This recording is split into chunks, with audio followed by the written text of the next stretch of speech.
In describing the music of the Hillbilly Thomists in an interview for The World and Everything in It, journalist Steve West explained, quote, "The songs the band plays are firmly in the bluegrass gospel genre, rooted in the stuff of life, things like false promises, lost hope, and unfulfilled dreams, familiar topics for country or bluegrass songs. And yet, wherever the songs begin, they resolve in hope, in the promise of the gospel." Close quote. Band member Father Jonah responded simply and soundly, "That's as it should be." Father Justin Bolger of the Hillbilly Thomists on belief, beauty, and bluegrass now. My name is Todd Warner, and this is the Evangelization Culture Podcast from Word on Fire. The Hillbilly Thomists, a band of friars from the Order of Preachers, released their eponymous debut album in 2017, which mostly consisted of bluegrass standards and Americana favorites. Much to everyone's surprise, the album reached number 3 on the Billboard Bluegrass chart, and the musical hobby for the friars transformed into something broader. Over the next few years, they released 2 studio albums of original music, Living for the Other Side in 2021 and Holy Ghost Power in 2022, with the latter likewise spending time on the Billboard Bluegrass chart and Amazon's bestsellers list.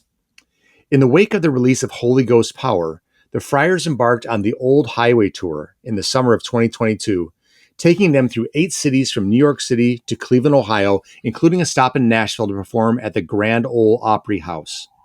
In August of 2023, the Hillbilly Thomists retreated to a cabin in the Catskill Mountains to record their 4th and most recent studio album of original music, Marigold. Continuing to draw from the vivid cultural and spiritual landscape of the band's unofficial patron, Flannery O'Connor, who coined the phrase, Hillbilly Thomist, the Friars have put together an album that's at once old and new, rooted in the rich soil of traditional American music and blossoming into a lyrical meditation on life's enduring trials and beauty. Father Justin, welcome. Thanks a lot, Todd. Segment 1, Faith and Musical Origins.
In 1955, Southern writer Flannery O'Connor wrote a letter to a friend saying, quote, "Everybody who has read my novel Wiseblood thinks I'm a hillbilly nihilist, whereas I would like to create the impression over the television that I'm a hillbilly Thomist." So, Father, let's begin with the basics, just the fundamentals. For those unfamiliar, tell us a little bit about St. Dominic and the Dominican Order of Preachers, and then tell us a little bit about what a friar is in the Dominican Order.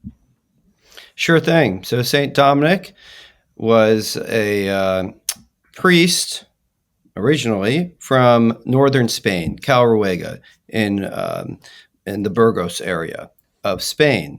And he and his bishop were on an emissary journey north. They're like marrying off a princess in Denmark or something like that. Sure. And they went into southern France, and they noticed there was a heresy there. It's a dualistic heresy called Catharism or Albigensianism. And they noticed how much suffering there was, especially in the faithful who had adopted this heresy. Basically, the tenets of it was there's a principle of the physical world, and that's kind of like an evil God. And then there's a principle of the spiritual world, and that's a good God. And so at the heart of the cosmos is conflict, is tension. So the goal of human life then would be to escape the physical and somehow become purely spiritual. right? But that had strange effects. Some people were starving themselves. Other people were very hedonistic. This, of course, was contra the gospel, contra what we hold to be true about who God is, that God is good, his creation is good. St. Dominic and his bishop, Bishop Diego, were very moved with compassion to respond to this, respond to it well. The clergy at the time were a little bit aloof. They weren't well educated, and they couldn't respond well. So St. Dominic was inspired to start an order that would study, so that would know the truth, but also live it, especially inspired by the way that our Lord and the apostles lived. So living in community, a life of prayer, but also a life of preaching, going out, hitting the road. And so St. Dominic did this, called it the Order of Preachers. So it begins in the early 13th century, especially in southern France, but spreads very quickly, especially to the universities. So that's a little bit of the origin story of St. Dominic and the Dominican order. And the reason we're called friars, there are actually many mendicant orders at the time that are called friars. For example, Franciscans are called friars. Sure. And it's like an anglicized version of the word for brother. So a friar is a brother. And so we're all brothers in the order of preachers. So let me ask you this, and we're going to get down to the band members, the number of you who are all brothers or fathers in the Dominican order. Is a brother a friar in formation, and then ultimately you arrive at being described as Father Justin, or is a brother of a different level within the order? I guess I just going to ask you that to start off with, because I saw a number of names from the original list: brother. Then there was father and father. So I know it's an overly simplified question, but what is the distinction? Yeah, that's a good question. What's happening to these guys? They're going from brother to father. Right. So many Dominicans, probably most Dominicans, yes, of course, you start as brother within the order, but then we're ordained. Okay. So then proper title is father. The reason why we're originally a clerical order. Again, St. Dominic founded us to preach. At the time, it was mostly bishops who preached. So it was the ordained who were preaching. And also preaching, according to the Dominican charism, also should lead into repentance, and so confession as well. So there was a sacramental kind of character to St. Dominic's vision. So yeah, most Dominicans, but not all, eventually are ordained in order to preach the word and administer the sacraments. Let me ask you also, I always think about Dominicans as being just very wonderfully intellectual. Does that just originate in who St. Dominic was? Was that, their desire for the life of the mind as friars? Is that who St. Dominic was? Is it because of St. Dominic's engagement with a particular heresy that he had encountered, as you just described? How did the life of the mind become so strongly affiliated with the Dominicans? Mm-hmm. Yeah, well, there's that saying, ideas have consequences. And like I said before, that heresy really had consequences in the church, right? In broad swaths of the faithful. And so St. Dominic kind of had this intuition that a good preacher would also really know the truth, love the truth, and want to share that with others. Yeah. So therefore must be a good student, must kind of love the adventure of the intellectual life. And it was his original idea, while the order was still fledgling, there were only a few brothers, to send them to the universities, so the centers of learning at the time. And it was actually kind of a scary moment for the brethren. They're like, St. Dominic, what are you doing? There were only a few of us. They were in Toulouse at the time. And he said, no, trust me. This is what we're going to do. He was, St. Dominic was he was a man of the gospel. Besides being understanding the life of the mind and how important that was for preaching, he was also very close to the people. So that was part of his kind of inspiration as well. That friars, the priests, especially in their preaching, would need to be close to the people, as well as kind of being steeped in the intellectual treasures of the faith. So anyway, the order went to the intellectual nodes of Europe at the time: University of Paris, Bologna, Madrid, Oxford, and flourished there. So it so it worked. Yeah. Dominic's vision worked. And, I guess, I think young men are attracted to the Dominicans in part because of the life of the mind that one of our mottos is just simply veritas, truth. And attracts young men who kind of love the truth and want to share that with others. And that persists to this day. And in fact, we've had a lot of vocations in our province and other provinces in the U.S. and across the world recently. We can talk about that too. But it's always a need, in the church to unpack the great intellectual patrimony that we've received and to share that and to inspire others with that. So on that note, are you finding that the number of vocations for the Dominicans is actually on the upswing in the modern era? What's your sense about that? Well, I know our province, and yes, in our province it is. So I'm a friar of the province of St. Joseph. We're kind of East Coast, Virginia, up to New England, Ohio, and Kentucky. And I don't know. I don't know exactly what the average is, but I would say probably the last 10, 15 years, we've averaged probably a dozen, 13 novices coming in, sometimes as much as 21, Wow. sometimes lower. And then so we're ordaining, 6, 7, 8 guys a year. Wow.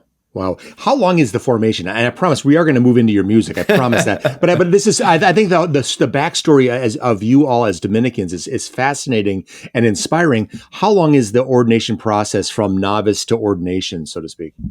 Sure. The novitiate is a year. Mm-hmm. You actually get the habit right away, which is part of the Dominican way as well. It's just like, let's jump right into religious life. Sure. So you receive the habit as a novice, and then you're a novice for a year. Then you make simple profession, and that can vary depending on the province. 3-4 years or so. You usually do 2 years of philosophy, 4 years of theology. So the time of formation before ordination is usually about 6 or 7 years. Okay. And then we also, at least in our province, many of us get a licentiate in sacred theology. So a license in order to teach, if we would wish, in a Catholic university or college or seminary. And so that's another year or two post ordination, or while you're a deacon, and then the first year of your priesthood, something like that. Incredible process, and obviously very, very steeped in, like you said, the life of the mind and of the spirit. I'd like to ask you, Father Justin, how did you discern your calling to become a Dominican friar? So I come from a great Catholic family, Irish Catholic guy, 7 kids. I have wonderful parents who were faith-filled and gave us the faith. There was a good artistic sense in the house. Always, my dad is a songwriter, a poet who would write about life, write about important moments of life, write about the faith, and we can get into that a little bit too, with talking about music and beauty and art. My mom is a great free spirit, also very Marian. So I really did receive just kind of a great formation in the faith. Originally, I didn't have a strong sense of a vocation to the priesthood as a boy or through adolescence, although I did kind of love the idea of evangelizing and really of using beauty and the power of beauty to evangelize. And I just grew more and more in my college years to love the liturgy, to love theology, philosophy, and again, the life of the mind. And in my 20s, I actually had a band with my sister. So I played a lot of music growing up. Again, with my family, with others. I played in different bands. And my sister and I, we actually got a record deal. With RCA Victor. So it's kind of a major label. We got to record in Los Angeles with some great people. We lived in Nashville, toured the country, and recorded a number of albums together. And so I did that for a while. And again, I always had it. The music wasn't explicitly Christian. I've actually never been that big of a fan of the kind of the CCM sound, the contemporary Christian music sound, because I think it's a little bit too didactic. But But I always also saw, I thought that music could be a great way to the heart, and so I did that for a while, but it went okay. There were successes, and it's a story of a success and failure in some sense.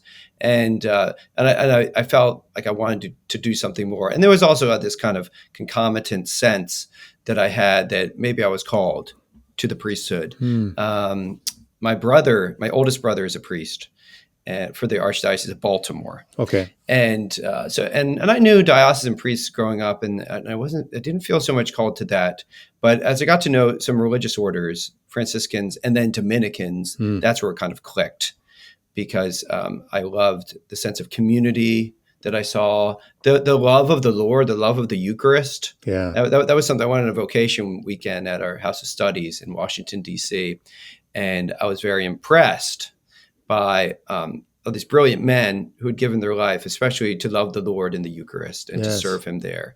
And there was a kind of a simplicity to that impressed itself upon me and inspired me. So then I gave it a shot and kept going, and it was great. My formative formation years, and it's been, I've just had an amazing experience as a member of the Dominican order since ordination. So I came in a little bit late, some men come in right after college. Yeah. So I was in my early 30s. But were you touring with your sister when you had this record deal and were touring the country? That was after college, before you entered into the Dominican order. I'm understanding that correctly. Is that right? That's correct. How many years was that? What was the span of time between the end of college and the touring before you joined the Dominican? Was that 7 years, 5 years, or? Yeah, it's about 7 years. Not all of that was full-time touring and playing, certainly. But my sister and I were recording during that time, touring here and there, did about 4 albums. And then after that, I spent a couple of years working in the director of music ministry at Mount St. Mary's University in Emmitsburg, Maryland. So I did 2 years there. I studied philosophy, a master's in philosophy while I was working there as well. So there was a couple of years when I was doing that too.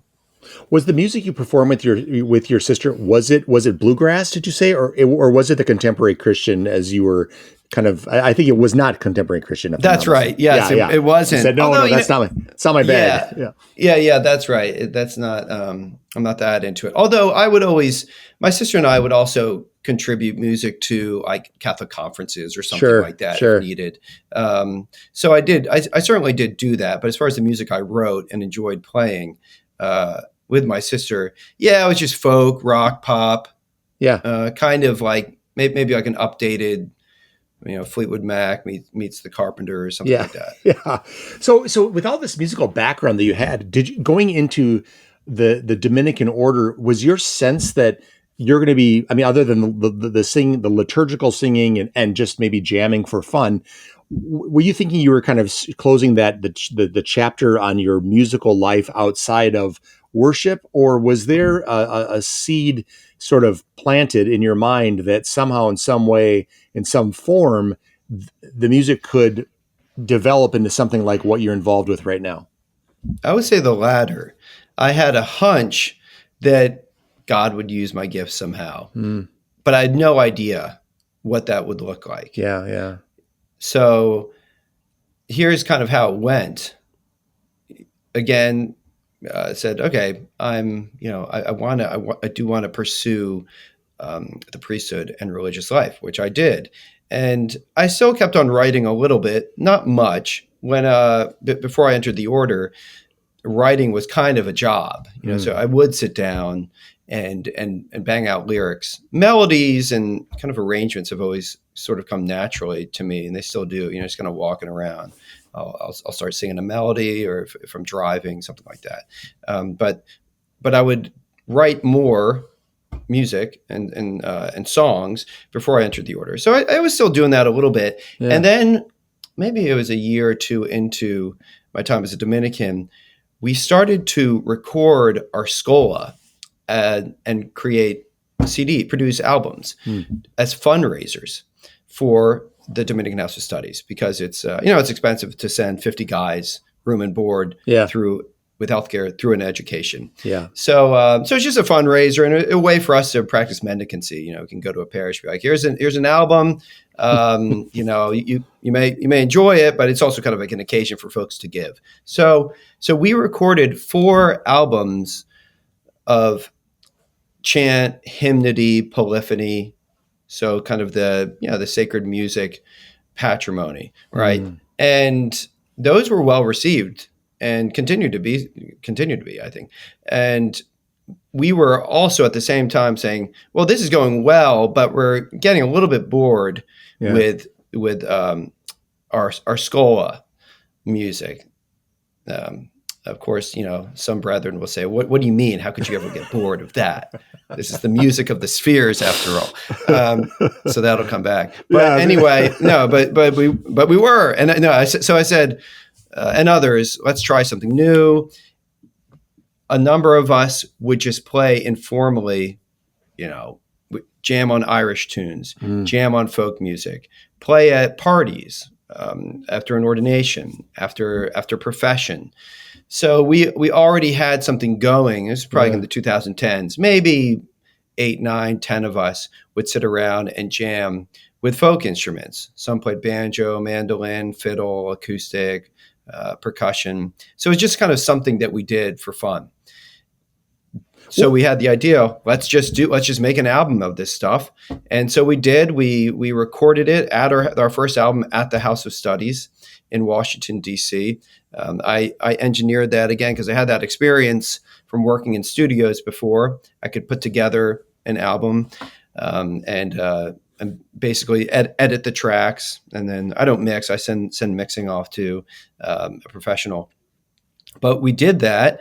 And it did very well. And so we've kind of been setting aside some time here and there to do it since then. No, I want to step back for 1 second to the notion of so when you're going in there and you're with your fellow brothers in the order, you play? Tell me the instruments that you play. Just your guitar, piano. Guitar, piano. In the group, I play bass too. Yeah. I sing, write, and like I mentioned, I also engineer the albums. So did you find yourself in the common room and there you are just sitting with the guitar? I mean, I just imagine you're there, you're playing the guitar, and then another guy comes in, he's got his mandolin and he starts playing a harmony, and then the next guy comes in, he's got the drum. I mean, was this just something that you all just kind of learned quickly about each other? That, I mean, again, you starting with the recordings and the fundraising, but you discovered that each of you had a musical talent and that you could work together. Obviously, you sing together during the liturgy and so on. But was it just a matter of happenstance that one guy pulled an instrument out, another guy did too, and before you know it, you're jamming and making things, beautiful bits of harmony together? Is that how it worked to some extent? I mean, it was maybe not that spontaneous, but we kind of knew each other and knew each other's backgrounds. Folks who played music in one form or another.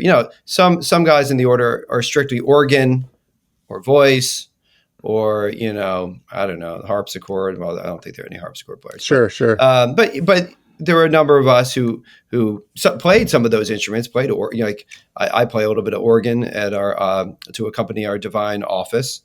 Still do, and then but some would just play banjo for fun or something like that. Yeah. So we kind of knew that, and I don't know exactly how it happened, but you gotta find a way to hang out and have fun. Playing folk music is a venerable tradition for having fun, and so we would just kick back and do that. That's great. I want to ask. So there's many people that don't. They hear the word bluegrass, they hear the word folk, they don't really know exactly what that means. So how would you describe bluegrass and folk? The distinction between the two. How would you unfold that for people?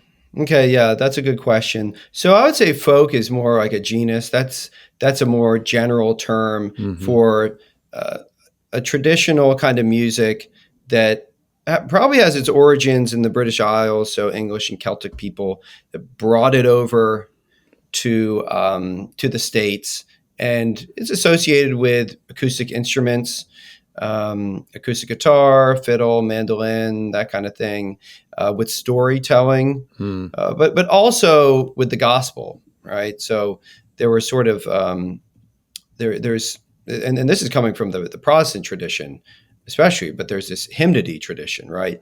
And the way some of that was spread through the U.S. as people expanded west in the U.S., there were some old hymnals that were kind of simple to learn, so that one could sing in parts. One could sing hymns in parts, but it still had a folky quality to it. So that was going on, kind of the hymnody tradition. Again, the Scotch-Irish storytelling tradition with acoustic guitars, fiddles, mandolins. Then you also have, you have the African American gospel tradition, coming out of the experience of slavery. You have that call and response form of music, and also the banjo. The banjo is an African instrument.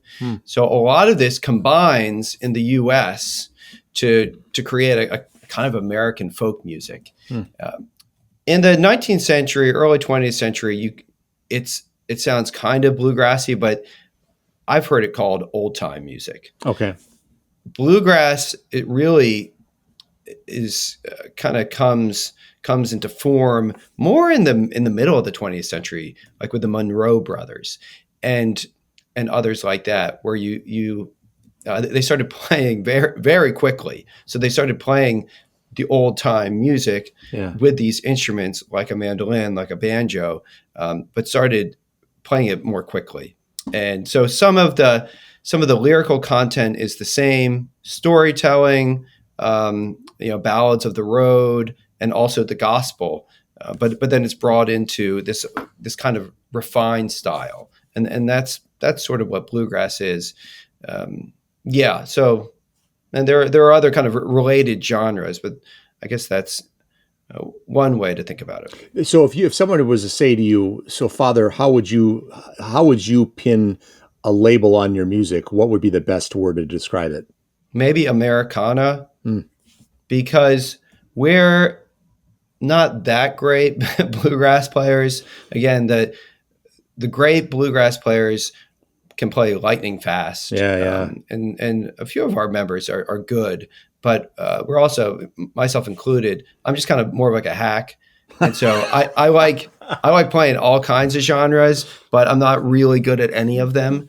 So like I said, I grew up with, my dad is a songwriter, loved folk music. So there was a lot of it in the house. So it kind of comes easy to me in some sense, but I'm not as proficient in bluegrass.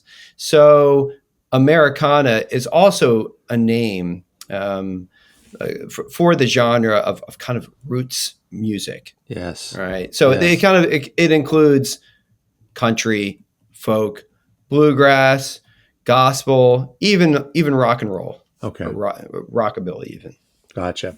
I want to make sure that I also recognize that we have, I think it's 9 other members of the group, the Hillbilly Thomists, that aren't obviously on this call. Can I list their names, or should I leave that to you? I don't want to put you on the spot like naming all of your children, but right. Can I do it? Do I even know these people? No, it's all about me. So I don't even know. Yeah. Sure. I can name them because we may have even, I think, right now we're at 8 or something who are actively playing. Sure. So I'll start with the OGs. So Father Thomas Joseph White and Father Austin Litkey. Mm-hmm. So they were the ones who first started the group and called themselves the Hillbilly Thomists. Mm-hmm. Then you've got Father Timothy Danaher, Father Peter Gouch, Father Joseph Hagen, 2 blood brothers, Father Simon Teller and Father Jonah Teller. And then me, Father Justin Bolger. I think that's it. Yeah, that's great. That's just great. And as I have listed here, instruments like the mandolin, the guitar, the dulcimer, the banjo, the piano, the accordion, washboard, Mhm. I don't even know what the bodhran is, but drums, etc. There's Mhm. a wide variety of instruments that are being used here. We're going to get into why you called yourselves the Hillbilly Thomists in our next segment. I want to ask you though, you performed at a number of different venues, and again, some as notable as the Grand Ole Opry. What is your touring schedule like? And then I really want people to understand you guys are practicing friars. You are actually living the life, the liturgical life and the prayerful life and so on. How do you balance your musical endeavors with your religious devotions? Yeah, sure. So yes, we have ecclesiastical duties. We are full-time priests. For example, I am the Catholic chaplain at Brown University. Hmm. So I'm doing this interview in between just being with students and, Wow. a lot of fall outreach. So yeah, we got a lot going on at our Catholic center there. And as you can imagine, with any kind of college chaplaincy. Yeah. And a number of our friars in the group are actually chaplains at schools, or teach or are PhD students right now. So yes, we're all full time, or you could say even more than full time, with our work, with our ministry. And the way we've figured it out is that, especially because many of us are on the academic schedule, so to speak, we can carve out a few weeks during the summer. Okay. And that's the time, at least right now, that we're able to focus on this music ministry. So whether that be touring or recording. So we're kind of alternating right now. So summer A is recording for 2 weeks, week and a half, 2 weeks, and then summer B is touring. Wow. So we've done 2 tours right now, and again, 4 albums. Yeah. Boy, that says something about efficiency. I mean, for people to understand exactly the 110% you're giving in your vocation, and then you're cramming the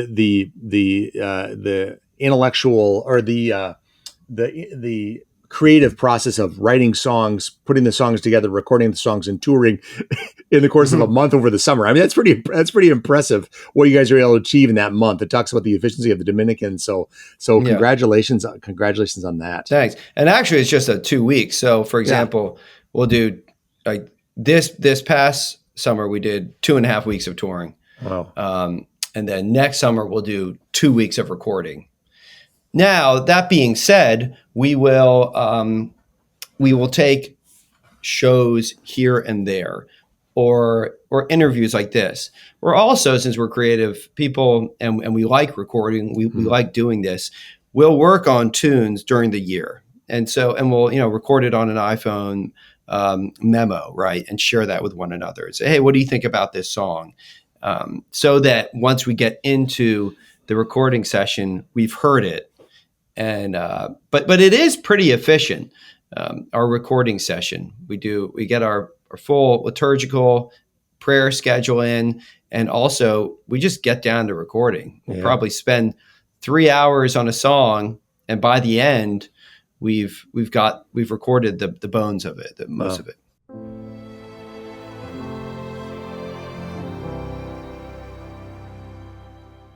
Segment 2, the Hillbilly Thomists. When Bob Dylan offered his remarks upon receiving his Nobel Prize for Literature, he cited influences like Buddy Holly, Sonny Terry, and Brownie McGee, the New Lost City Ramblers, Gene Ritchie, and others. He explained the importance of immersing oneself in the genre of music so it could ultimately reside in his marrow. But he also talked about other influences beyond the musicians and their styles, specifically deeper sources of wisdom such as classic literature that he was compelled to read in grammar school. Dylan explained, quote, I had all the vernacular down. I knew the rhetoric. None of it went over my head. The devices, the techniques, the secrets, the mysteries, and I knew all the deserted roads that it traveled on too. I could make it all connect and move with the current of the day. When I started writing my own songs, the folk lingo was the only vocabulary that I knew, and I used it. But I had something else as well. I had principles and sensibilities and an informed view of the world, and I had that for a while. Learned it all in grammar school. Don Quixote, Ivanhoe, Robinson Crusoe, Gulliver's Travels, Tale of Two Cities, all the rest. Typical grammar school reading that gave you a way of looking at life. an understanding of human nature, and a standard to measure things by. I took all that with me when I started composing lyrics, and the themes from those books worked their way into many of my songs, either knowingly or unintentionally. I wanted to write songs unlike anything anybody ever heard, and these themes were fundamental. So, Father, listening to the Hillbilly Thomists is a little bit like, to my way of thinking, it's a little bit like reading Flannery O'Connor. It's a little bit like listening to some of Springsteen's works or Dylan's works in terms of the woven stories, the symbolism, and so on. So who are some of the musicians and their styles that you would say have influenced you and the Hillbilly Thomists? Yeah, so that's a great quote by Dylan. And, it makes me think how that era of just, of an educated person, even if you're just talking about a high school education, they read the classics. I know, in grammar school. I'm like the Odyssey in grammar school. You got to be kidding me, Yeah, that's right. So the great books, I know classical education is making a comeback right now, but the great books were embedded, I think, in your standard education back then. Yep. And so folks could do something kind of innovative, like a Dylan, or I'm also thinking like beat poets like Jack Kerouac, who was doing something strange, but he himself was very educated. Yeah.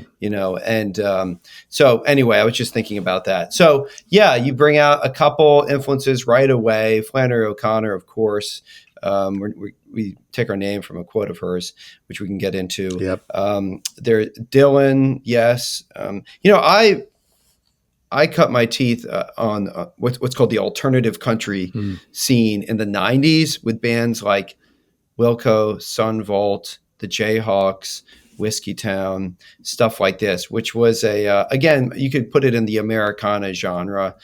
There were bands who were hearkening back to something else, like a kind of a country rock sound that you heard with the Byrds, with Sweetheart of the Rodeo. Even some of the Eagles, kind of like the way they could bring country into rock and roll. The Rolling Stones, the Rolling Stones are a British band, but they loved American gospel music. So a lot of times they're just trying to sound like some black guys singing gospel. Right. So those are just a few, but of course the bluegrass stuff as well. Monroe Brothers. We've listened to a lot of Ricky Skaggs actually, because we've gotten to know him a little bit and been able to see him in concert. And so, yeah, I mean, the list goes on, but yeah, we like a wide variety of music, I would say, as a band. So I think is it Father Simon, if I'm his brother Simon once upon a time, but Father Simon once said, quote, "Sacred music, when it's beautiful, can give us a glimpse into the divine mystery that words can't quite access. Folk music does something similar. It takes us on a journey into the depths of the human heart. It gives us a window into the joys, sorrows, hopes, and sufferings of the human experience," close quote. So you'd mentioned Flannery O'Connor. I talked about her. You mentioned her as well. What does this Southern writer, Catholic, who writes these really raw stories where misfits are blowing grandma away with a shotgun, or a woman's getting her artificial leg stolen by a Bible salesman. What do those edgy and yet kind of narratives of suffering and grace that are just embedded in symbols and so on and so forth, what did those have to do with the type of Americana music that you're producing? Okay, good question. I won't repeat it verbatim, but she has some quote about how artists should give us a revelation. And they're going to give us, good artists are going to give us a revelation of who we are at a given time in a given place. Okay. And we don't need flattery from them. Our ad agencies do that well enough. Rather, we need a revelation of who we are, which might be a limited one because of the time, of the place, but a revelation nonetheless. Yes. It's something like that. And so she was very good about this, and was actually set free to kind of pursue this vision of revealing, maybe holding up a mirror in a sense to her culture, what she saw. She was kind of set free to pursue this by her reading of Aquinas, which I think she gets through Maritain, that the good of the art is the art itself. Yeah. Right. So I can make a good piece of art, and it doesn't have to be pious. Yeah. Right. And often, and therefore often piety or a kind of ideology can muddle a piece of work, can muddle a piece of artwork. And in some senses, getting back to what I said earlier about CCM music, oftentimes you could say the right repeats maybe is a mirror image of what the left does with art. Yeah. And can kind of repeat some of the worst qualities of that, just in the sense that it becomes ideological, kind of bangs you overhead with a message. But art should, as Aquinas says, please when seen. Art has an arresting quality to it, and Flannery O'Connor certainly has her stuff has an arresting quality, as you've described it. Yeah. There's that great quote in A Good Man Is Hard to Find, where he says to the woman, you'd be a good woman if you had someone to shoot you every day of your life, which is just hilarious. Yeah. But kind of, she really gets under into the human condition. Yes. And we're all broken and messy, and our world is as well, and will be until the second coming. So I think good art is able to explore that brokenness and show how God is still there, and God is working through the physical world. She wanted to show that, and her stuff is very sacramental, again, without banging you over the head with that. So I would say then that the music that we play is kind of apt because it's rough and ready. It's music for the front porch. There are imperfections in it. Even in the way we record, like I said, we record very quickly. Yeah. So doesn't sound like a polished record you're hearing at a Bluebird Studios or whatever some big studio in Nashville or in Los Angeles. Yeah, we're recording it in a living room in the Catskill Mountains. So there's a kind of earthiness to the genre anyway, but to the way that we play it. We like to record all of our vocals live, for example, and not do any overdubs, so that there's an immediacy to the vocal and to the storytelling. And then the storytelling, the content is also kind of inspired by this Flannery O'Connor vision of what good art should be. One of Flannery's lines from The Habit of Being, and her letters from The Habit of Being, was the truth doesn't change according to your ability to stomach it emotionally. And so it's like you said, it's that willingness to put forward the raw and ugly truth. The story doesn't always seem to have that really wrapped up happy ending on this side of the grave, but there are graces. There's a lot of suffering, but there are graces that can kind of pierce through the sufferings, pierce through the darkness. Given that we're talking about Flannery, let's return to my opening quote, her opening quote, where she basically says, I want to be considered a hillbilly. Everybody who has read my novel, Wise Blood, thinks I'm a hillbilly nihilist, whereas I would like to create the impression over the television that I'm a hillbilly Thomist. So we know you have an affection, an affinity for Flannery and her way of thinking and her writing. How did the name Hillbilly Thomist become the right name for this group? So the aforementioned Father Thomas Joseph White and Father Austin Lickey, they were the ones who kind of adopted that. Yeah. And I think they would play around the house. Also, maybe they would go do a little preaching at someone's house in Washington, D.C., something like that, at a party, and impose their bluegrass on folks. So they needed a name. They came up with that. Both of them are actually from the South. Father Austin's from Kentucky. Father Thomas Joseph is from Georgia. They both love Flannery O'Connor. And that line, from hers that you just quoted really stuck out, because we are Thomists. We love St. Thomas Aquinas. We study him still. and we're playing hillbilly music, country music, so it works. So Father Thomas Joseph White has once said, quote, "When we play music together, the creativity of one person spurs the creativity of another. And one of the things that's obvious about the whole process for us is that when we bring material, whether it's songs or solos or ideas, you can find the complementarity leaping out of one another's creative imagination and then taking the thing further. And so the compilation of everyone playing together is far more profound and rich than any singular effort," close quote. So Father, you've mentioned a little bit about the bubbling up of ideas off season and so on. Can you say a little bit, because I know that a lot of these songs you've written, the lyrics have emerged from your pen. How does a song come to be written? And is the process of songwriting, is it a seamless flowing of ideas, or is it a bit more fits and starts, if you will? So I have found that songs come in different ways. Like I said earlier, for me, often melodies and chords will come first. And just walking around, thinking to myself, I'll just start thinking of a melody and kind of see the arrangement in a sense. Sometimes that's accompanied by a lyric as well. I think that I wrote this song called Good Tree. You can't gather grapes from a bramble bush or pick a fig from thorns. But what I like to be, to be a good tree. And I think those to be a good tree, that line was came with the melody. That I don't know why that was good, but then I went and kind of banged out the song, and that actually came very quickly.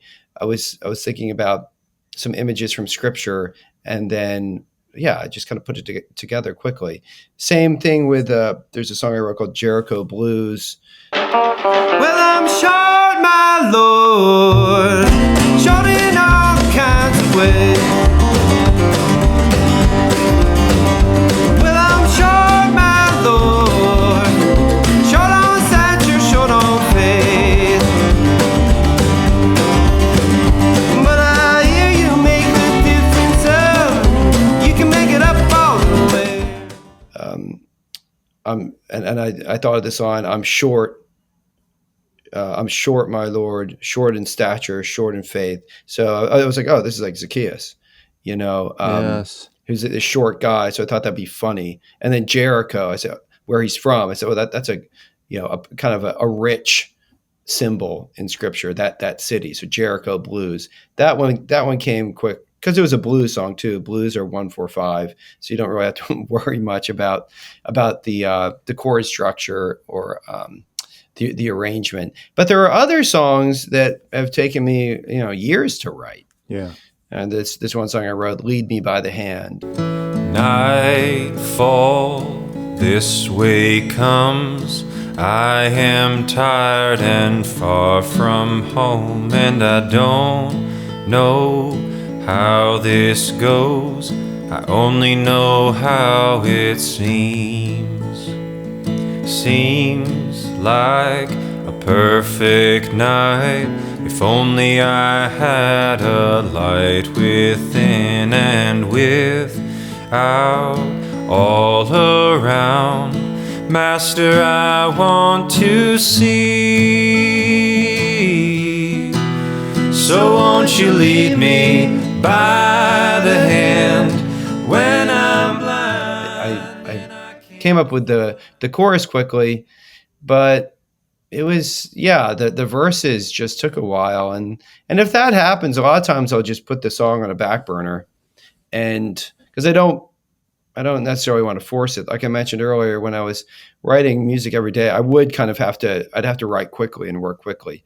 But with this group, I don't have to write. So if it happens, it happens. But things are coming to me here and there. So I'll try to piece it together. And again, I've been working on a couple songs over the last year or so, and and I imagine I'll finish them. Hope to finish them by the time we record.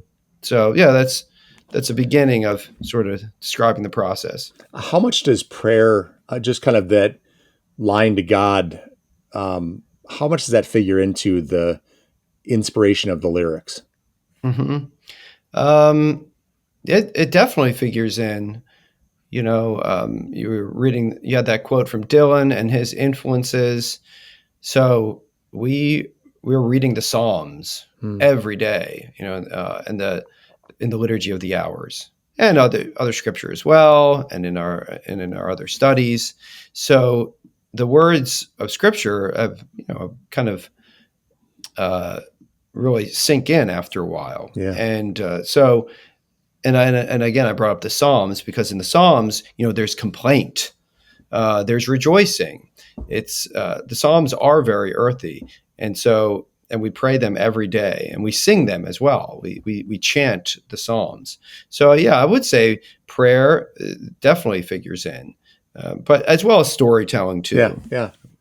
So to be sure, all musical groups have a culture that holds them together. And in one interview, Father Justin, you yourself have said that as Dominicans, you're bound in fraternity and in mercy. And so the fundamental question, because you think about all these bands out there that they were just having they're just absolutely tremendous album, and then there's a falling out. And it's never quite the same again. And I like to think that with fraternity and mercy and a brotherhood of the Dominicans, that's all working out well for you. So the question is kind of tongue in cheek, but also really, do you like each other? And how much do you enjoy this time? How much is this fostering the bonds of brotherhood as you make this music, perform this music, and tour with this music together? No, we can't stand each other. That's the roots of all your music. Yeah, that's right. Suffering. It's very earthy, Todd. Yeah, there have been no Lindsey Buckingham moments, but of course, Lindsey Buckingham was kicked out of Fleetwood Mac towards the end. Yeah, but yeah, no one's been kicked out. Yeah, so that's right, fraternity and mercy. So we're already, we're members of the order, and we like working on projects together. It's all fraternity and shared projects are kind of baked into our life. Yeah, and so, but I think that also there's just kind of like an assumption then of mercy, because much in a family, this is who you live with. Yeah, and this is who you make in certain endeavors with. And this music is one of those endeavors. So surely we'll annoy each other and things like that. Mm-hmm. But the creative process is really fun. Yeah, it's great, and that's one of the joys I think of the project itself is when we sit down and arrange something, and something new emerges from all of us kind of working together and putting up with each other's foibles, our limitations. We know, okay, this guy's got the best voice. We also know whose voice sits well. Again, because of our experience singing sacred music, we kind of know where, okay, you're a bass, you're a baritone, you're a first tenor, you're a second tenor. And if someone was going to be able to sing a song well, or if someone else, I might write a song and say, yeah, I think you'll actually sing it better than I do. So there's this great kind of like shared experience of leaning into one another's strengths, even though of course we all have limitations. So we're aware of those, and that's where the mercy kicks in. But yeah, it works out. Do you have a sense that the theological cohesion as brothers in the Dominican order, again, take into consideration the fact that this guy chews with his mouth open half the time, or whatever the case may be, mm-hmm. but that underlying theological cohesion, is that an important part to your musical creativity and your performance? Yeah, I think so. And there's a theological cohesion that kind of then you can see in someone like Flannery O'Connor, who we are inspired by. So not only her content, but kind of her theory, and so we like stuff that kind of feels like that. Yeah. And and one reason why that appeals to many is because it is theologically coherent. Yeah. Good art, there's kind of like a resonance, right? Yeah, this is telling me something about myself and something about the world. And again, we like Aquinas because it gives you a realist view of the world. It's metaphysical. It's tangible. You can talk about the structure of things, and so we do share that kind of view of the world. We think Aquinas, who's of course drawing from a great tradition, and who has been kind of expanded on over the centuries, but we think there's a lot there that he shows us. We share it as well, and so we kind of have these shared intuitions of what a good song is going to sound like, of the content of it. If something sounds a little bit too, maybe a little too pious or something, we'll be like, I don't know, man. Yeah, I don't know if that's believable in this song what we're doing. So let's try to find another way to say that. And then. A musician, I guess, can kind of sense these things too in the sound that you want. Again, like I was talking about, the way we record is a little rough and ready. Yeah. So that the sound kind of is also revelatory of the content of the storytelling. It's funny you say that, because I was going to say that some might believe when they look at these 8 Dominican friars in your habits with your instruments on the cover of an album, they might say this gaggle of Dominican, musical priests, friars, would offer holy but heavy and maybe humorless music, and that is far from what you are offering. And so what's very clear in the lyrics and in the live performances that I've been able to kind of watch online and so on, is you're having a lot of fun. Would you agree? Are you having fun doing this? Yes, definitely. Yeah. So again, it is music for the front porch, this kind of music. So you have to come back to that. There is a way in which when you're recording, it can be grueling, because you're working 10 hours a day. Yeah. So by the 10th take, are you having fun? I don't know, but there's definitely a joy in the process. Yeah. Of creating something good together and making it sound real and something that others are going to be able to enjoy. So there's a deep joy actually in that common work that we share. And then when we go out and tour, yes, that's really fun as well. Well, I want to play from your 2022 album, Holy Ghost Power, a song called Old Highway. And I always want people to listen to these lyrics. Got rings on my fingers and the smoke in my teeth. I'm a little bit of gypsy, I'm a little bit of thief, making arguments with angels, drawing lines in the sand, starting life over every day in a foreign land. Now we're living off a tiny cash, old coffee and grapes. Don't got to pass no more tests, don't got to save no more place, just water on the road map, one city at a time, just faces in the crowd, crossing borderlands. I'm gonna have a new life on the old highway, gonna start my life again in a Chevrolet, gonna burn that engine down, it'll make a good trade, gonna find myself on the old highway.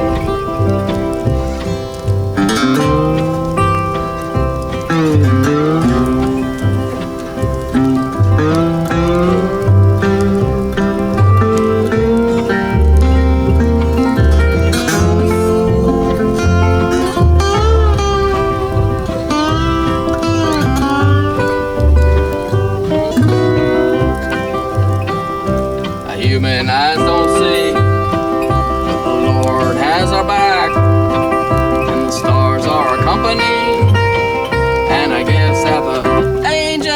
keep track as we keep on wandering like pilgrims on the way to the land of heaven in a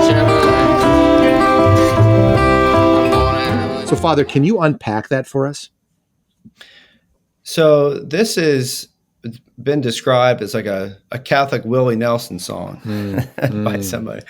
So it's a road song, right? It's a song sort of about this, in one sense, the American myth of finding yourself by going west. Yeah. Hitting the highway, getting in your Chevrolet. And that myth shows up in all kinds, in novels, certainly in music. I mean, Bruce Springsteen, a lot of his stuff, right, is about what do I need to be free? I need the open road. Born to run. My car and a woman. And that's happiness, that's freedom. Now in Darkness on the Edge of Town, the album, maybe two albums later, that's where he starts getting inspired by Flannery O'Connor, actually, and that the ride west isn't so easy. Yeah. Anyway, that's kind of a side note. But so this song, in one sense, it's a highway song. Now, there's also a deeper thing going on here, I think, and it comes out in the lyrics, about pilgrims on the way to the land of heaven in a Chevrolet. Yeah. So the song, like a lot of our songs, has these kind of American themes and references to old gospel or bluegrass or American folk tunes. But there's also this deeper reference to being a pilgrim. And pilgrim, the Latin actually that shows up in theology, I mean, going all the way back to, well, in a sense, this is the Exodus story, but Augustine speaks about it. Aquinas speaks about it. Viator. We are on the way, via. So the human person is a pilgrim. He's a viator. He is on the way to heaven. And much like the Israelites from Exodus to the Promised Land, that is can be a wild ride. You're in the desert. Yeah. The desert's filled with all kinds of creatures and maybe enemies and sufferings and doubts, but God's still there. God led the Israelites. He fed them. He was with them into the Promised Land. And this is a dominant narrative that shows up in theology, again, in the greats, Origen, Augustine, Aquinas, but also in a lot of gospel music, and indeed in a lot of American, even rock music, like Bruce Springsteen. Whereas Bruce Springsteen, it's the freedom, the idea of freedom kind of stays there. The open road, my car, my woman, we're good. Yeah. This is the Old Highway, this song that Father Thomas Joseph wrote, I think reveals a little bit more of the complexity. Yeah. Because there's suffering going on in this. And but still the singer knows, I'm a pilgrim on the Old Highway. I've got a beat up Chevy, but I'm going to find myself, right? I am going to discover who I am. Not in the American like radical sense of recreation. Yeah. But who I am as a pilgrim. This is what I think. I'm a Catholic convert in 2010. This is something I kind of discovered along my way to Catholicism, is that Catholics tell these stories so well. And this song embodies, like the songs you've written and others within the group, they tell an honest story. And it's an honest story about the value of a human being, the dignity of a human being, but also the brokenness of a human being. It talks about, yes, there are graces, but there's also a lot of suffering, and things don't always, on this side of the grave, they don't always end well. The story isn't always wrapped up in a perfect bow. And I think that's, again, a Flannery-esque notion, where Flannery kind of says, kitschy Catholic stories don't necessarily do the faith a service if they're just kind of, we got to like this because it's Catholic, but it's a terrible story. And her notion, I think Flannery says, you don't need to be a good Catholic novelist. You have to be a good novelist. And if you're a good novelist who is informed by a Catholic sensibility, your novel is going to move people. But that's why when people who are Catholics are going to I'm going to read this Catholic writer, Flannery O'Connor, and they read Wise Blood, or they read A Good Man is Hard to Find, or Revelation, or whatever, and they're shocked and they're like, how can this person be Catholic? This is awful. And yet unpacked, when she writes her letters, she tells the story of the profound complexity of what it means to be a human being living in this vale of tears, but guided by Catholic tenets and towards the God of all the universe. So my point is, it's a mature grappling with the way things are, and yet the hope that resides beyond the way things are. Is that a fair way of characterizing it? Yeah, absolutely. I mean, I'm thinking of two things. One thing is, based on your analysis right there, I mean, I don't even like saying a Catholic work, right?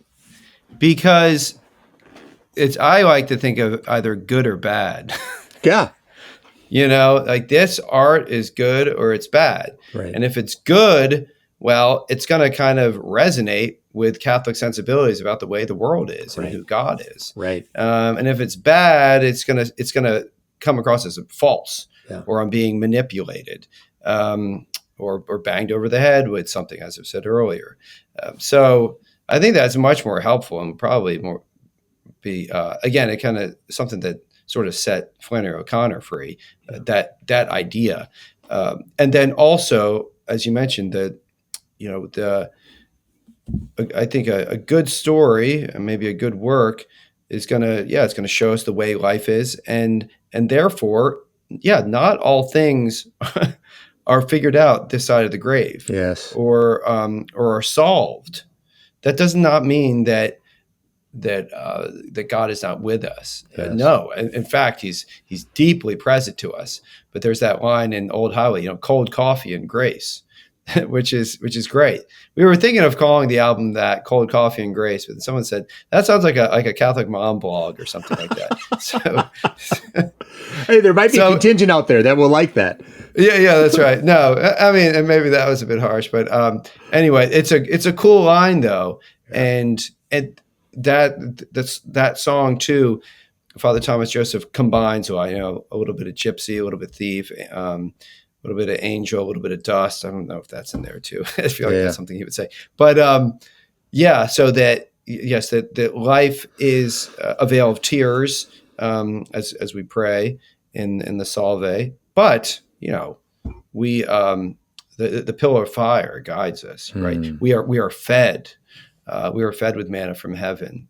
There is a way. There is a highway to go on. So yeah, I think that's something that our dear Flannery really figured out and shows us how to do it, why to do it, and this song is I think a good example of that. Hi, I'm Todd Warner, Managing Editor of Evangelization Culture, the journal of the Word on Fire Institute. Word on Fire is a global evangelical community that exists to provide our members with the resources they need to proclaim Christ to a secular culture.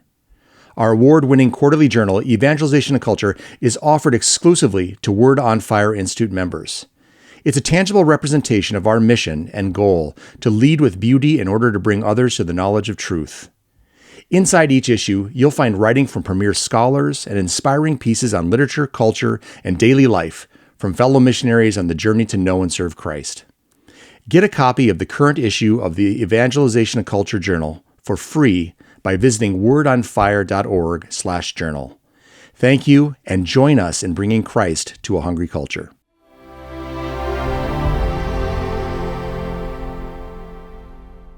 Segment 3, Singing the Word. Psalm 98 proclaims the following: Sing a new song to the Lord, for he has done marvelous deeds. His right hand and holy arm have won the victory. The Lord has made his victory known, has revealed his triumph in the sight of the nations. He has remembered his mercy and faithfulness towards the house of Israel. All the ends of the earth have seen the victory of our God.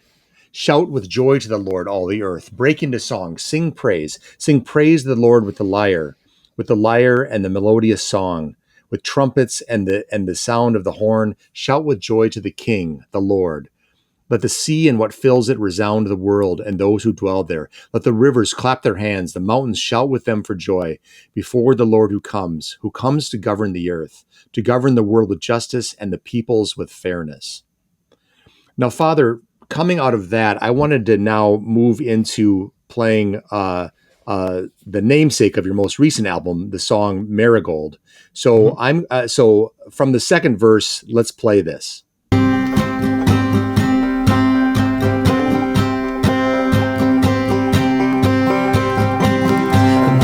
Promise holds, but this frozen field waits under silent sky for the sun to heal, and my patience fails, and this faithful thorn chokes all of the colors out my marigold, marigold, while the cold blow, snow keeps the patient seed that grows, while the promise holds, love will remain untold and return.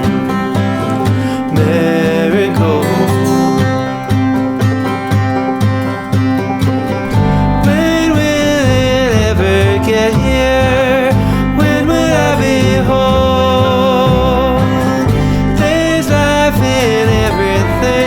So there's life within my marigold.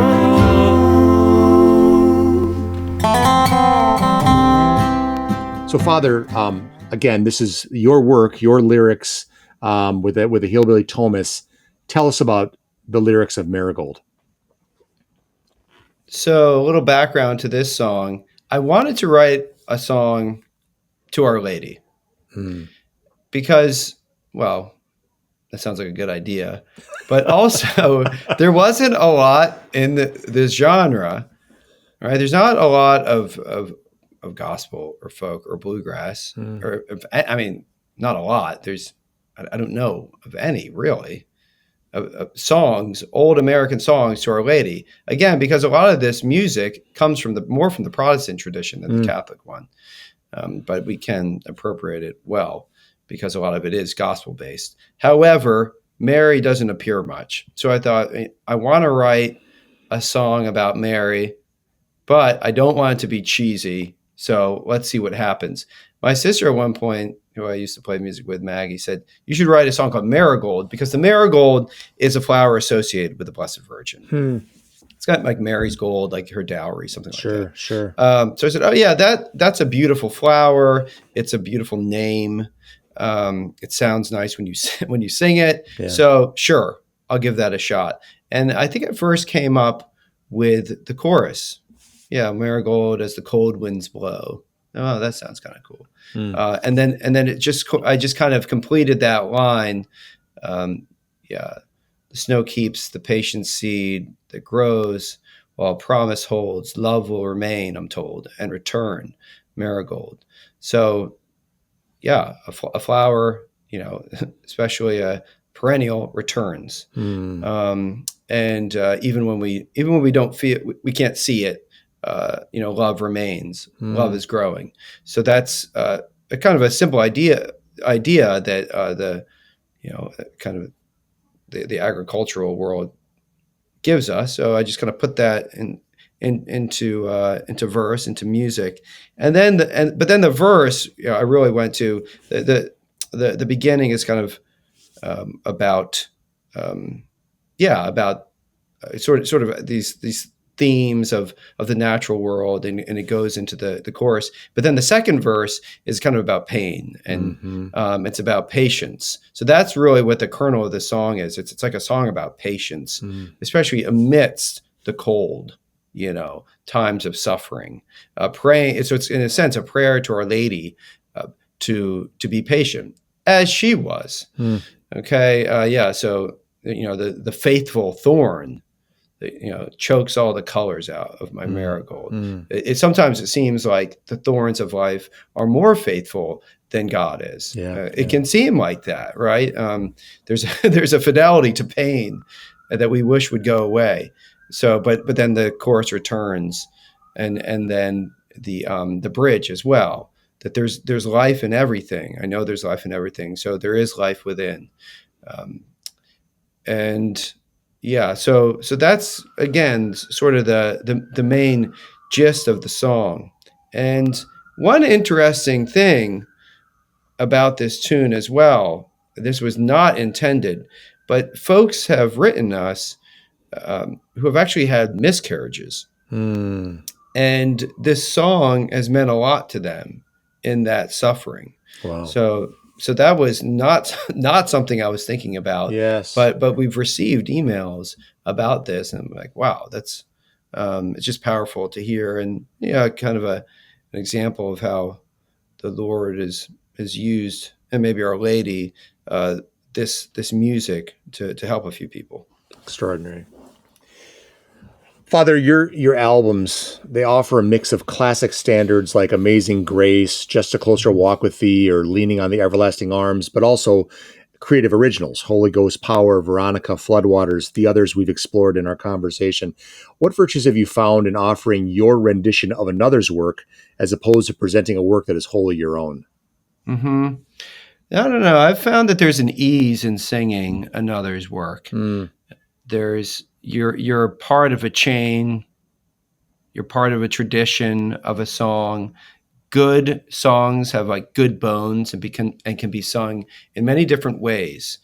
And so there's a reason why songs last. Because they do have this kind of framework that many people can live in. And so a good example of that is like Poor Wayfaring Stranger.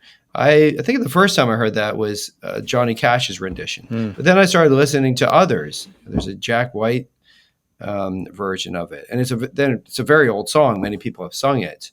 And so we did it. And that's actually our most popular song, like in our streaming on Spotify, is that people have really resonated with that tune. So yeah, I think in one sense it's there's kind of a joy and there's an ease in singing a good song, and our American folk gospel tradition is filled with them. However, we're also a number of us are songwriters, so it's just something that comes naturally to us. We like to create, and there's a great adventure in creating as well. Even if it's not as good as Amazing Grace, it's nowhere near as good, but it's still really fun. And covering those tunes, old classic tunes like that, can also influence you in a good way. That when we sing our song, it should kind of have this weight, and it should be believable like this song is.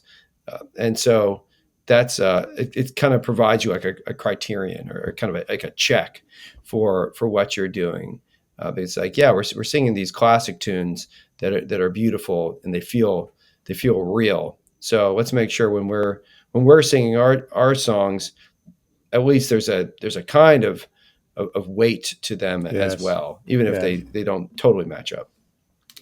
So Father Peter Gouch once said, quote, "The ability to bring music to people on a tour is a certain mode of preaching. We do remain friars, preachers, even when we're on stage. It is really exciting to be able to both bring the music that we're really excited about to people, but to preach to them. That's what we're called to do. It's said of St. Dominic that he always spoke to God or about God, and he encouraged his brothers to do the same. So as much fun as the music is, we intend it to be spiritually edifying for people and helpful," close quote. So, Father, let me ask you this. How do you feel music, and specifically the music of the Hillbilly Thomists, how does it evangelize? Music is another way to the heart. So you can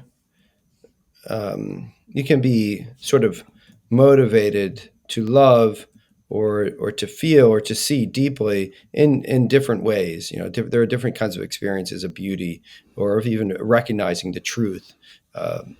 we're all about, especially as we spoke earlier, the origins of the Dominican order in the intellectual life, and that there's kind of a priority in good study. But we are we're ensouled bodies, right? So we are body and soul, and beauty fits into life.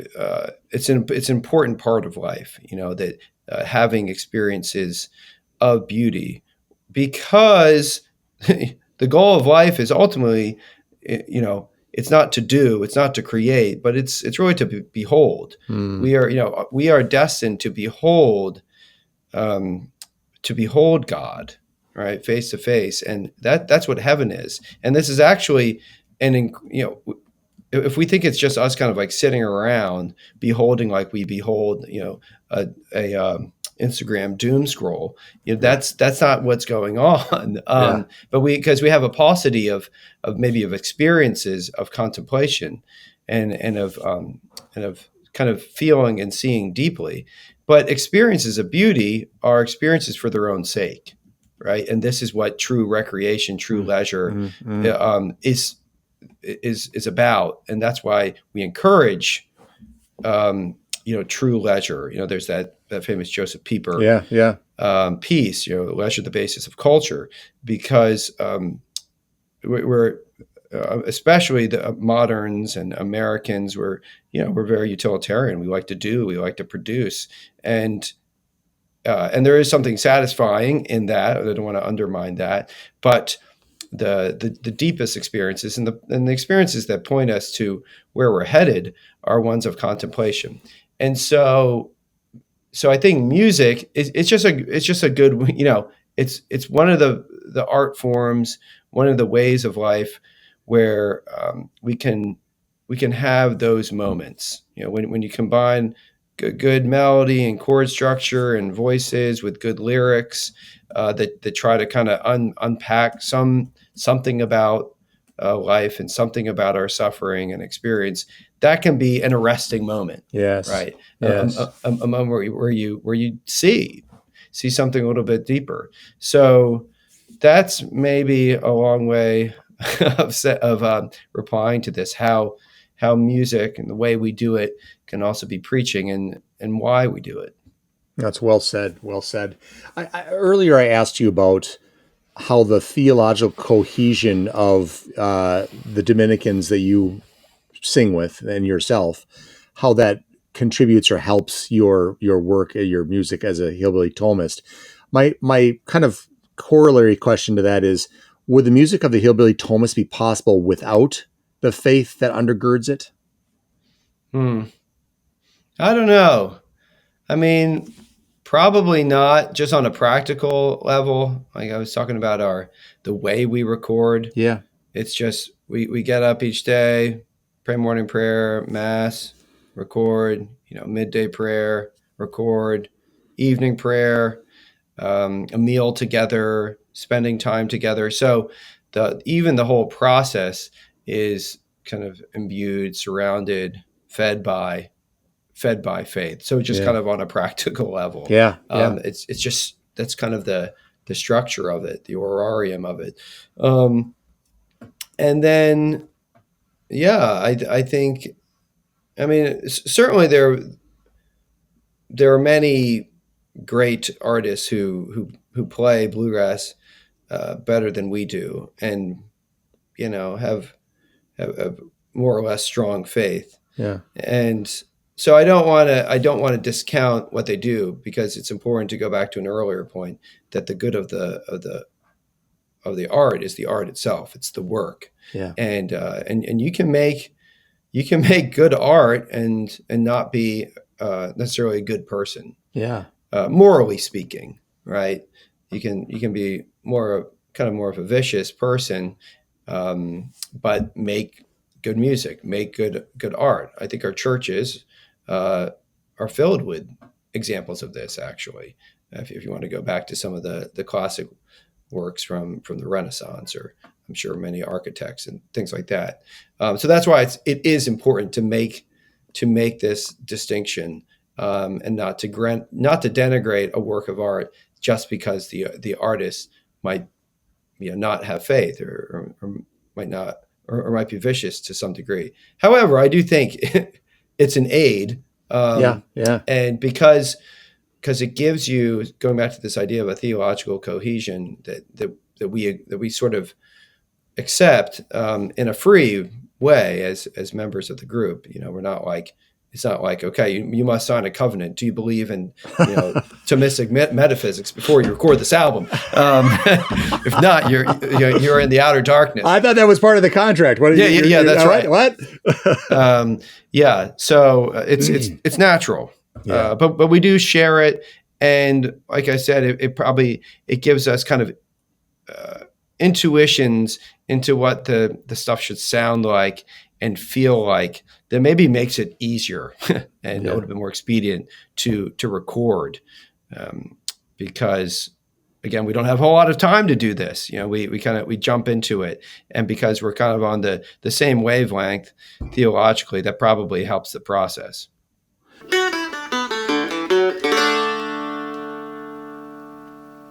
You can't gather grapes from a bramble bush, or pick a fig from thorns.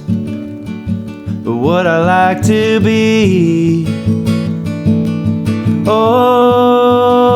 to be a good tree.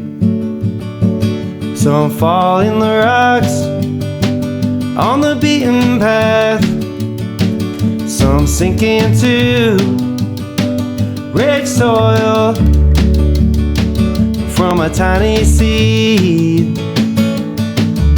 grows a good tree, like a cedar high and mustard wide, where all of the birds of the air can hide, find rest inside.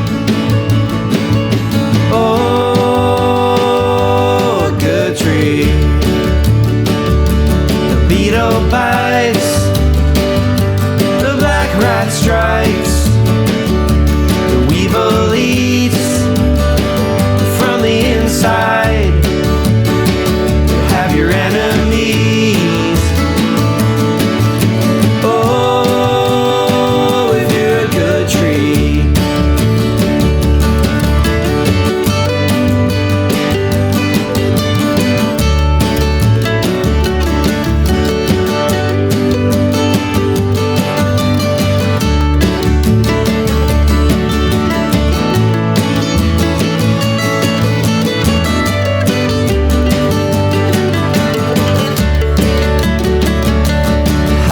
Dry, some branches die from time to time. A prune's required if you wanna be a good tree. So, Father, why do you sing and perform? Well, I've always sung and performed. It's something that from a very early age has come naturally to me. I remember just melodies coming to me when I was a kid.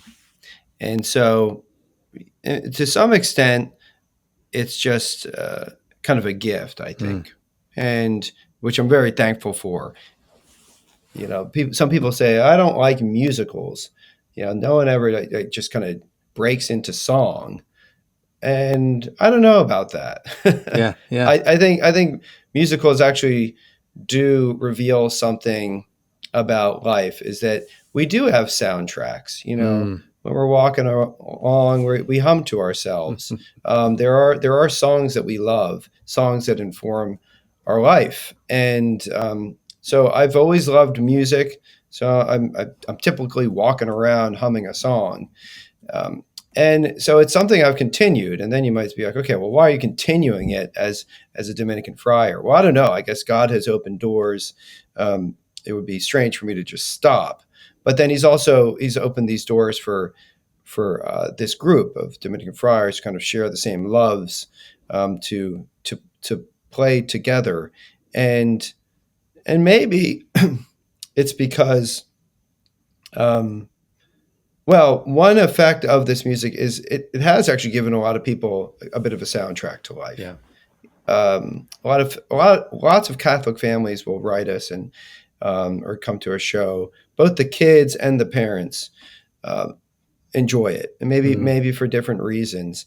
I kind of call it like the Pixar effect in one sense. That kids like it because it's kind of goofy and playful, and then the parents like it because then there's also these themes of grace amid suffering. Yeah. So it's given folks a soundtrack. So and I think that's good. I'm happy to do it. Have you been surprised? Two last questions here, Father, as we wrap up. Have you been surprised by how and it's not, I don't say, boy, you should be, no, but have you been surprised by how well received your work has been, making it so high on the charts with emails pouring in, Spotify followers, kind of added many by the day. What's been your reaction to the reaction? Mm-hmm. Yes, it is surprising. There are many folks who do this better than we do. And so on one level, I think, I don't really know why it's so popular, but so yes, I've been surprised by that.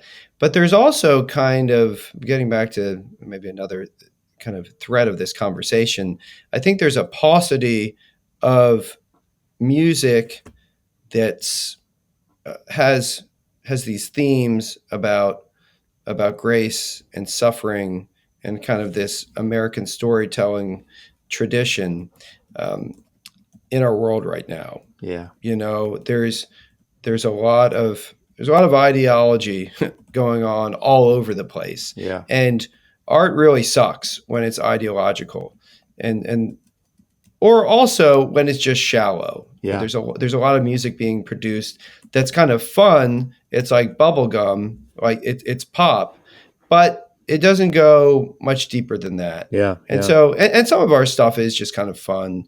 It's kind of goofy, but we're also trying to tell stories and to do it in a real way, as we've been talking about. So I think that's maybe one reason why it's found a lot of listeners and fans, because it's filling that void. Yeah. Father, last question for you.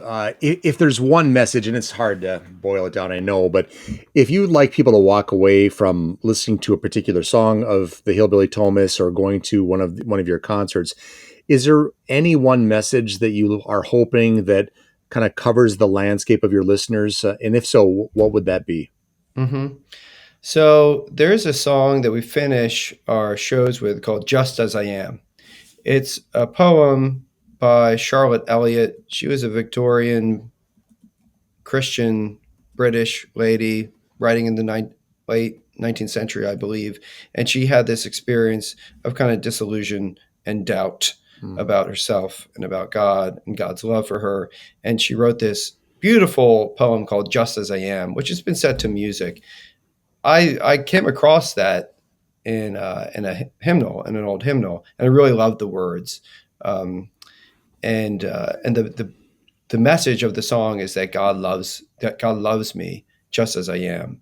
We are messy, our world is messy. We're often messy, and we often fall prey to a kind of lie that I need to dress myself up in order, and I gotta make everything good before God's going to love me. Or actually, the opposite is true. It's God's love makes me dressed up. God's love dresses me up. Yeah. All right, and God's love is what builds me up. Just today in the gospel, it's Peter with the Lord. There's the great catch of fish. He says, "Depart from me, for I'm a sinful man." Peter that's the worldly wisdom, right? Yeah. I'm sinful, so Jesus, you can't be here now. Whereas of course sin is no obstacle for Jesus. And in fact, he commissions him right there. I will make you a fisher of men. And so we always finish our sets with that song. It's just a song about God's love. And so that's something that we like to leave folks with. And so I'll leave you with that. Father Justin Bolger of the Hillbilly Thomists, Dominican musician and singer of the word. Thank you so much. It's been a pleasure talking with you. Thank you, Todd. Likewise.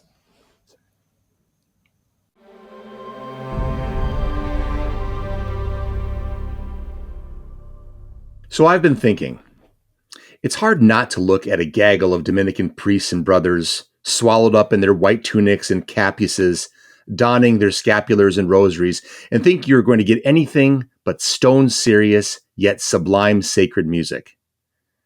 And then you meet the Hillbilly Thomists and recognize that you are in for a crackin' good time. But how does one categorize them and their music? Is it gospel, bluegrass, American roots? Whatever name you pin to it, it is quick and catchy, puckish and playful. It is, as Father Justin told me, front porch music. Music that makes you want to sit in the rocker, tap your foot, nurse a pint, and have a good old time. But there is something more to the work of the Hillbilly Thomists, more than the breeze of a banjo or the scratch of a washboard. This stream of music has holy undercurrents. Informed by deep study of the Gospels, the Church Fathers, and the angelic Dr. Thomas Aquinas, and shaped by the sacred rhythms of prayer and contemplation, the Hillbilly Thomists infuse their work with what is sorely missed in so much music today, a Catholic sensibility. It is particularly apt that the name the Hillbilly Thomists comes from the lips of a like-minded genius, Flannery O'Connor.